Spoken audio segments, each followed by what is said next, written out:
Tout comme Jack Sparrow de la saga Pirates des Caraïbes, le capitaine Kidd était un pirate célèbre qui naviguait en quête de trésors. Cependant, il était bien moins charmant et bien plus redoutable. Selon la légende, il gardait si jalousement son butin que son spectre le hanterait encore aujourd'hui.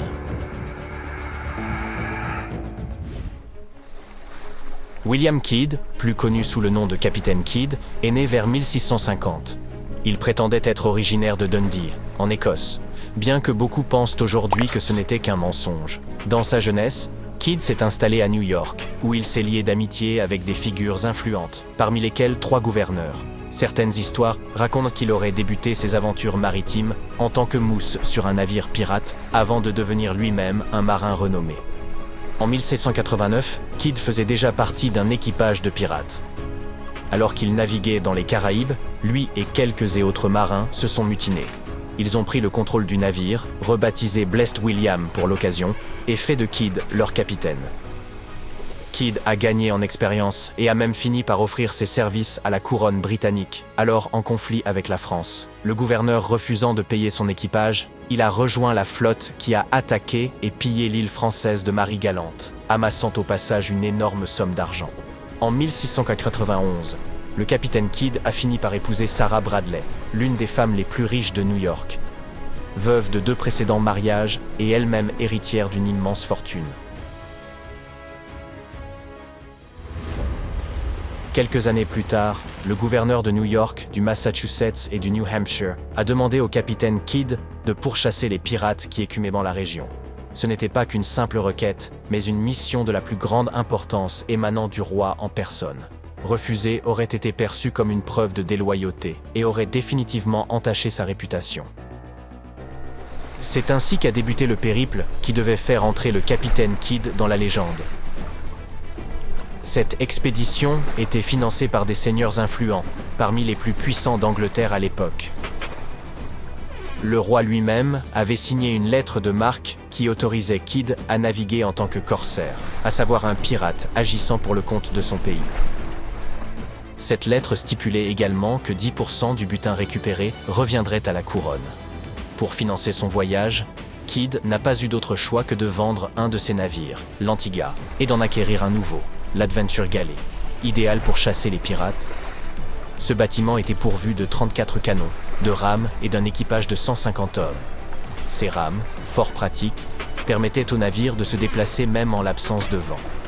Kidd choisissait méticuleusement son équipage, ne sélectionnant que les officiers les plus compétents et les plus loyaux. Alors qu'il naviguait à bord de l'Adventure Galley, un incident étrange s'est produit. Kidd était censé saluer un vaisseau de la marine, mais il ne s'en est pas donné la peine. En réponse, le bâtiment a tiré un coup de semonce pour lui rappeler sa place dans la hiérarchie. Au lieu de s'exécuter, Kidd et son équipage ont réagi en se retournant et en exhibant leurs postérieurs dénudés en signe de mépris. Furieux, le capitaine britannique a alors réquisitionné plusieurs membres de l'équipage de Kidd à son bord, bien que les équipages de corsaires aient généralement été exemptés de cette corvée. À court d'hommes, Kidd a navigué vers New York, où il s'est emparé d'un navire français. Pour remplacer son équipage perdu, il a engagé de nombreux criminels, dont certains étaient probablement d'anciens pirates.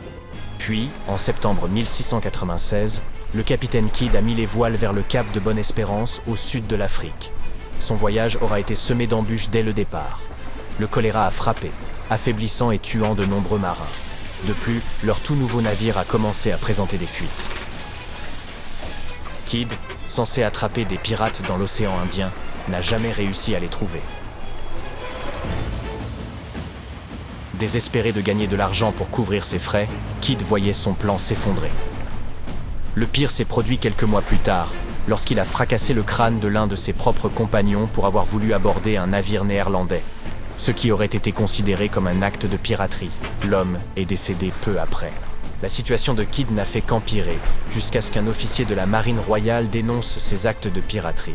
Il a alors changé le pavillon de son navire pour qu'il ressemble davantage à celui des Français et s'est emparé d'un grand navire indien, le Quedagh Merchant, chargé de soieries, d'or et d'argent. Le capitaine a alors décidé de conserver ce vaisseau et a fait voile vers Madagascar. Là-bas, son chemin devait croiser celui de Robert Culliford, qui lui avait dérobé l'Antigua quelques années auparavant. Il existe deux versions de cette histoire. L'une affirme que Kidd se serait montré affable envers lui, l'autre prétend que par crainte, il préférait attendre des renforts avant de tenter quoi que ce soit. Quoi qu'il en soit, l'essentiel de l'équipage de Kidd l'a alors déserté pour rejoindre Culliford. Face à ces difficultés, Kidd a préféré abandonner et rentrer chez lui. Il laissait derrière lui l'Adventure Galley, qui prenait l'eau de toutes parts, et après avoir récupéré tous les objets de valeur et y avoir mis le feu, il a embarqué à bord de l'Adventure Prize. Les autorités britanniques avaient promulgué une loi offrant l'amnistie aux pirates de l'océan Indien, mais elles se sont assurées que Kidd ne puisse en bénéficier, en représailles des puissants alliés politiques qu'il s'était fait en Angleterre. À son arrivée à Anguilla, Kidd a appris qu'il était recherché et qu'il ne profiterait d'aucun pardon royal. Les gouvernements s'étaient à succéder, et les nouveaux magistrats en place entendèrent bien se servir de lui pour discréditer leurs rivaux. Ils espéraient que Kidd révélerait des informations compromettantes sur ses alliés, mais Kidd a refusé de donner le moindre nom, espérant jusqu'au bout que ses amis viendraient à son secours. Ça ne les a pas empêchés de le laisser tomber. Certains pensent qu'il aurait pu échapper à son châtiment s'il s'était mis à table, mais c'était mal le connaître. Kidd a donc été envoyé à Londres pour y être jugé devant la haute cour de l'amirauté. Accusé de piraterie en haute mer et du meurtre de l'un de ses marins, on l'a finalement emprisonné dans la tristement célèbre prison de Newgate, en attente de son procès. On l'a reconnu coupable de tous les chefs d'accusation et condamné à être exécuté publiquement, bien que beaucoup aient trouvé les preuves à charge insuffisantes pour un tel verdict. Le capitaine Kidd a été exécuté le 23 mai 1701. Son corps est resté exposé au-dessus de la Tamise pendant 3 ans, en guise d'avertissement à quiconque se laisserait tenter par la piraterie. Le même sort attendait certains membres de l'équipage de Kidd, mais ils sont parvenus à négocier leur libération. Le butin que le capitaine Kidd avait accumulé au fil des ans a laissé croire aux gens qu'il l'avait caché quelque part. Cela a donné lieu à de nombreuses chasses au trésor dans divers coins du monde.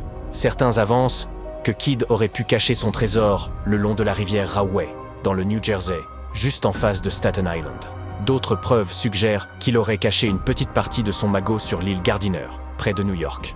Cette dernière aurait été découverte et expédiée en Angleterre pour faire office de preuve contre Kidd lors de son procès. Aux environs de la baie de Fundy, les gens recherchent le trésor de Kidd depuis 1875 au moins, car ils pensent qu'il l'aurait caché là du temps où il était corsaire. Un point de l'île est même surnommé Money Cove à cause de cette légende. Étant donné le sort tragique et injuste de Kidd, il n'est pas surprenant que des gens aient cru voir son fantôme. Certains ont rapporté l'avoir aperçu au cimetière de Trinity Church, comme s'il cherchait sa propre tombe. Il y a aussi l'histoire de ces deux hommes, qui en 1825 ont tenté de déterrer les bijoux de Kidd. Ils sont bel et bien tombés sur un coffre, mais avant de pouvoir l'ouvrir, le fantôme de Kidd se serait manifesté juste au-dessus d'eux. Cette vision terrifiante a fait s'évanouir les deux hommes. Ils ont tous deux affirmé avoir aperçu une figure effrayante émerger de la tombe, exhalant des vapeurs de soufre et semblant glisser sur le sol. Heureusement, aucune preuve tangible ne vient confirmer ces histoires d'épouvante.